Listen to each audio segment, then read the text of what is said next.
Governor కోట ఎమ్మెల్సీగా అమీర్ అలీ ఖాన్ ఎందుకు తప్పించారు? మొదటిసారి ఇచ్చిన ఇద్దరిలో ఈసారి ఒక్కరికి అవకాశం కల్పించడం వెనుకున్న కారణం ఏంటి? పార్టీ వ్యూహమా లేక మరేమైనా కారణం ఉందా? ఎమ్మెల్సీగా తప్పించిన అమీర్ అలీ ఖాన్కి వేరే పదవి ఏమైనా ఇస్తారని హామీ ఇచ్చారా? ఇంతకీ ఈ పరిణామాలు వెనుకున్న కారణం ఏంటి?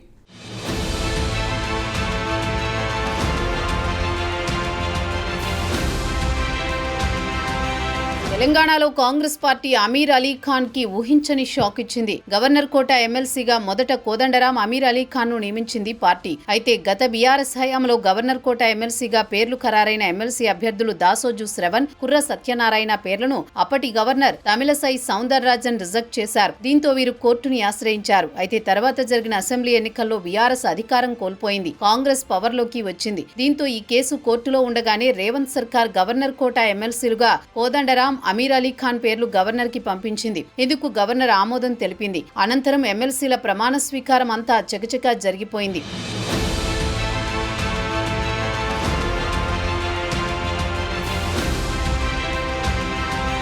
దీంతో బీఆర్ఎస్ నేతలు దాసోజు శ్రవణ్, కుర్ర సత్యనారాయణలు సుప్రీంకోర్టును ఆశ్రయించారు. సుప్రీంకోర్టు సైతం ఈ నియామకాన్ని రద్దు చేసింది. అలాగే మరోసారి పేర్లు గవర్నర్ కు పంపించాలని ఎవరి పేర్లైనా పంపించుకోవచ్చని చెప్పింది. దీంతో అందరూ మరోసారి కోదండరాం, అమీర్ అలీ ఖాన్ పేర్లనే గవర్నర్ కి పంపిస్తారని భావించారు. కానీ కేబినెట్ సమావేశంలో కోదండరాం పేరుతో పాటు మాజీ క్రికెటర్ అజహరుద్దీన్ పేరుకు ఆమోదం తెలిపింది. దీంతో ఒక్కసారిగా అందరూ షాక్ కి గురయ్యారు.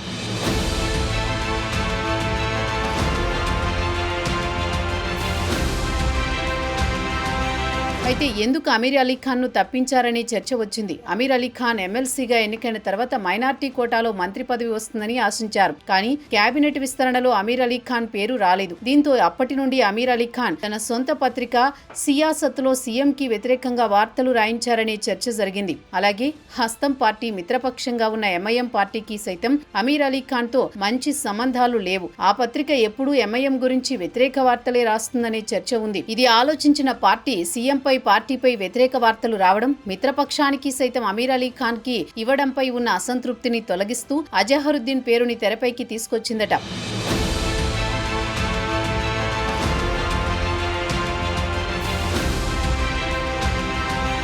ఇలా అమీర్ అలీ ఖాన్ ని గవర్నర్ కోటాలో ఎమ్మెల్సీగా తప్పించడానికి కొన్ని కారణాలున్నాయట. అయితే ఎమ్మెల్సీ కాకపోయినా ప్రభుత్వంలో ఏదైనా పదవి ఇవ్వడానికి సర్కార్ కొంత పాజిటివ్ గానే ఉందట. చూడాలి అమీర్ అలీ ఖాన్ రాజకీయ ప్రవేశం ఎటువైపుకు దారితీస్తుందో.